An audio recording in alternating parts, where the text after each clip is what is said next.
कैसे हैं आप सब। Welcome again to logistic chemistry. तो बच्चा, हमने ग्रेविटेशन चैप्टर स्टार्ट किया हुआ था, बहुत सारे टॉपिक्स उसके मेरे पहले वाले लेक्चर्स में कवर कर दिए हैं मैंने, तो होप आपने वो लेक्चर्स देख लिए होंगे। तो हमने लास्ट लेक्चर में फ्रीली फॉल बॉडी पढ़ी थी। तो मैंने आपको बताया था जब भी कोई बॉडी को हम किसी हाइट से फॉल करते हैं तो वो अर्थ की तरफ अट्रैक्ट होती है, उस बॉडी को हम फ्रीली फॉलिंग बॉडी बोलते हैं, और उस फॉल को हम फ्रीली फॉल बोलते हैं, फ्री फॉल बोलते हैं। ठीक है, तो अब नेक्स्ट टॉपिक हमारा जो मैंने आपको बताया था, most most most most important topic, acceleration due to gravity. तो ये क्या होती है, इसको बच्चा हम स्मॉल जी से रिप्रेजेंट करते हैं। तो आपको पता है जब भी कोई बॉडी को हम अब किसी हाइट से, किसी ऑब्जेक्ट को जब हम किसी हाइट से ड्रॉप करते हैं तो उसकी वेलोसिटी एक कांस्टेंट रेट के साथ इंक्रीज होती है। पता है सबको? नहीं पता तो करके देख लो भाई। किसी भी ऑब्जेक्ट को ऊपर से नीचे फेंको तो तुम्हें दिखेगा कि उसकी वेलोसिटी इंक्रीज हो रही है ना। तो वो क्या है, एक्सेलरेशन ड्यू टू ग्रेविटी। क्यों? क्योंकि अर्थ की तरफ वो ऑब्जेक्ट अट्रैक्ट होता है। तो the uniform acceleration produced in freely falling body, तो एक यूनिफॉर्म स्पीड जो उसकी इंक्रीज होती है, यूनिफॉर्म वेलोसिटी जो उसकी इंक्रीज होती है, यूनिफॉर्म एक्सेलरेशन जो उसमें प्रोड्यूस होता है फ्रीली फॉलिंग बॉडी में due to the gravitational force of earth is known as acceleration due to gravity. उसको क्या बोलते हैं? Acceleration due to gravity. I repeat, हम किसी भी ऑब्जेक्ट को या किसी भी बॉडी को हम जब किसी हाइट से गिराते हैं, फॉल कराते हैं, तो वो अर्थ की तरफ अट्रैक्ट होती है, ये हम सबको पता है। और ये भी पता होना चाहिए कि जब हम किसी ऑब्जेक्ट को ड्रॉप करते हैं किसी हाइट से तो उसकी वेलोसिटी या फिर उसका जो एक्सेलरेशन रहता है, तो उसकी वेलोसिटी रहती है, वो एक कांस्टेंट रेट से इंक्रीज होती है। ठीक है, मतलब वेलोसिटी का कांस्टेंट रेट से इंक्रीज होना। तुमने मोशन चैप्टर अच्छे से देखा होगा, मेरी वीडियोस होप सो आपने सबने देखी होंगी, नहीं देखी तो पहले वो देखो भाई। ठीक है, तो उससे क्या होता है, वेलोसिटी इंक्रीज होने से, दैट मीन्स हम ये बोल सकते हैं कि उसका जो एक्सेलरेशन है वो यूनिफॉर्मली प्रोड्यूस होता है। ठीक है, फ्रीली फॉलिंग बॉडी का वो प्रोड्यूस कैसे हो रहा है? वो प्रोड्यूस हो रहा है अर्थ के ग्रेविटेशनल फोर्स की वजह से, अर्थ के पुल की वजह से। इसी एक्सेलरेशन को, जो यूनिफॉर्म एक्सेलरेशन प्रोड्यूस होता है in freely falling body due to the gravitational force of earth, इसको हम क्या बोलते हैं? Acceleration due to gravity. That is represent किससे करते हैं? स्मॉल जी से। क्लियर है? And its value is fixed, कि इसी रेट से एक्सेलरेशन प्रोड्यूस होगा, that is 9.8 metre per second. Its value is fixed, कि कांस्टेंट रेट है वो क्या है? 9.8 मीटर पर सेकेंड। मतलब अगर हम किसी बॉडी को फ्रीली ड्रॉप कर रहे हैं तो वो कितने एक्सेलरेशन से नीचे आएगी? That is 9.8 metre per second. Sorry, square, यहाँ पे स्केयर भी आएगा क्योंकि इट्स अ एक्सेलरेशन। तो एक्सेलरेशन के यूनिट होते हैं मीटर पर सेकेंड स्केयर। तो इसका एक्सेलरेशन कितना प्रोड्यूस करेगा? ये 9.8 मीटर पर सेकेंड स्केयर। चलो ठीक है, मैंने तुम्हें बोला अगर मैंने कोई बॉडी ऊपर से नीचे फेंकी है तो वो 9.8 मीटर पर सेकेंड स्केयर की एक्सेलरेशन से नीचे आएगी। अगर मैं कोई बॉडी नीचे से ऊपर फेंक रही हूं देन अपोजिट मोशन है। तो उस मोशन को हम क्या बोलते हैं? याद करो याद करो याद करो, फटाफट से कमेंट करो, चैट बॉक्स में लिखो फटाफट से, क्या बोलते हैं अगर मैं उसको नीचे से ऊपर फेंक रही हूं तो? अगर ऊपर से नीचे फेंक रही हूं तो वो एक्सेलरेशन प्रोड्यूस कर रहा है, तो अपोजिट डायरेक्शन में अगर मैं उसको थ्रो कर रही हूं तो वो क्या प्रोड्यूस करेगा? जल्दी से रिप्लाई करो फटाफट से। अगर तो वीडियो देख रहे हो तो पॉज करके कमेंट करो। अगर you are attending a premiere then you have to write in a chat box. जल्दी से लिखो कि क्या होगा, क्या होगा वो, जल्दी से लिखो। 1 2 3 4 and 5। इट्स बोलो बोलो बोलो बोलो, जल्दी बोलो।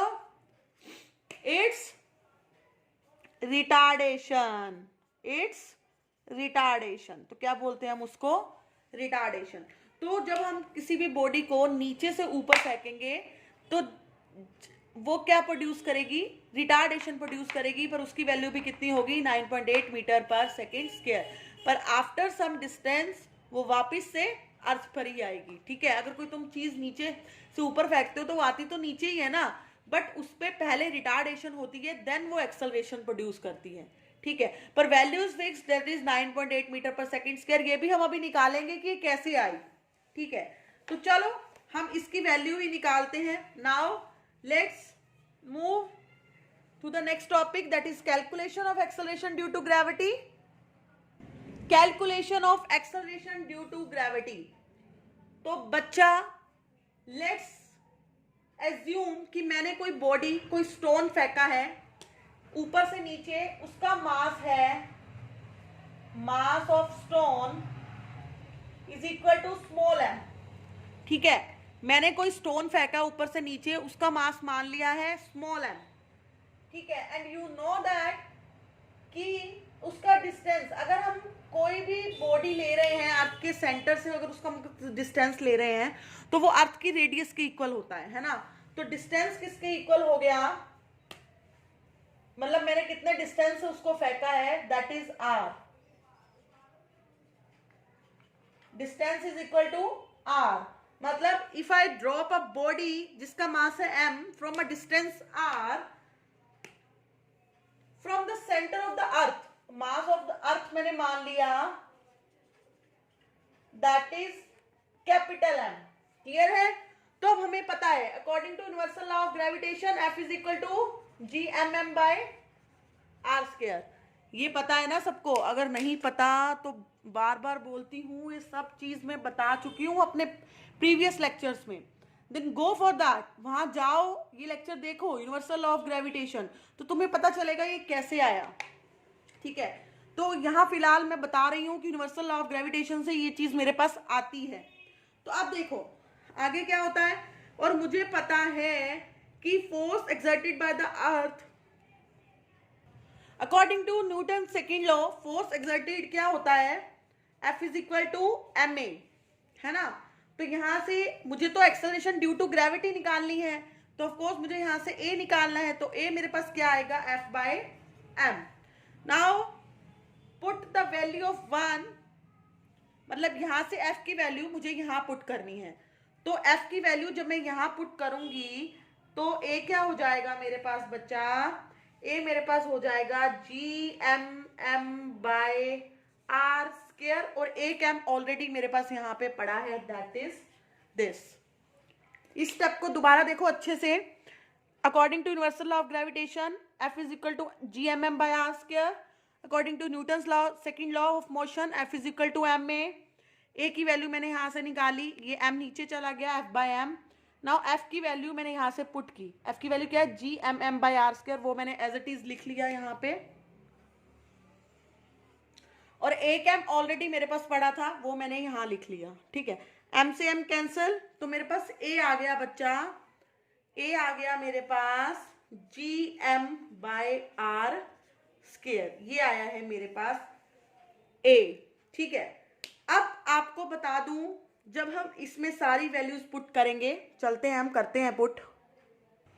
सी कैपिटल G की वैल्यू हमने लास्ट लेक्चर में निकाली है, लास्ट से लास्ट में, sorry, 6.7 into 10⁻⁻11 newton metre square per kg square. R हमें पता है, डिस्टेंस क्या होता है अर्थ से ऑब्जेक्ट का, 6.4 into 10⁻6 metre. Mass of earth हमें पता है 6 इंटू 10⁻24 केजी. जब मैं इस सारी की सारी वैल्यू इसमें पुट करूंगी, then it comes out to be 9.8 metre per second square.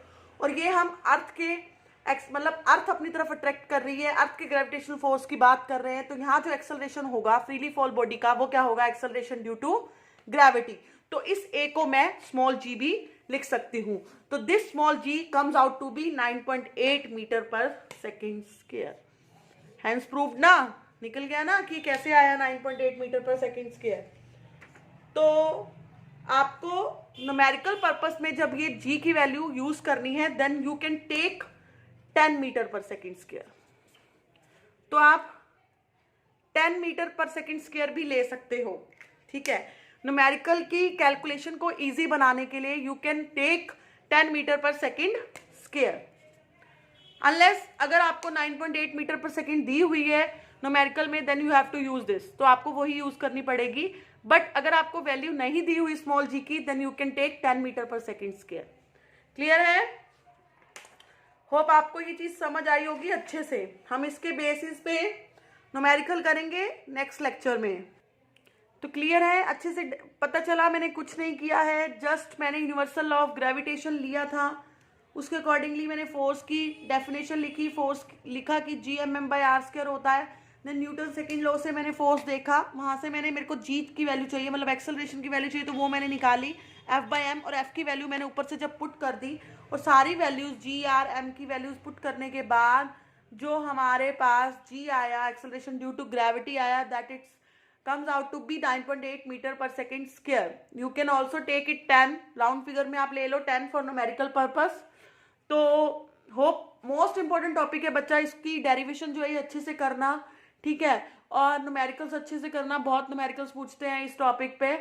तो नेक्स्ट लेक्चर में हम इसके 1-2 न्यूमेरिकल्स करेंगे भी। अब हमारे इस चैप्टर के 2 ही टॉपिक रह गए हैं, एक तो 3 इक्वेशंस हैं, लाइक हमने जो न्यूटन्स की थी वही हमने अब ग्रेविटेशन के अकॉर्डिंगली करनी है, और उस पर न्यूमेरिकल करेंगे, और एक बस मास और वेट का कंसेप्ट रह गया है। तो मोस्टली 2 और 3 लेक्चर्स विल बी देयर, बस इतने ही होंगे, 2 या 3 लेक्चर उसके चैप्टर के। देन ये चैप्टर खत्म हो जाएगा, फिर हम अपना मैंने साथ साथ एटम्स एंड मॉलिक्यूल्स भी स्टार्ट किया हुआ था, तो उसके लेक्चर्स भी आपको साथ साथ मिलते रहेंगे।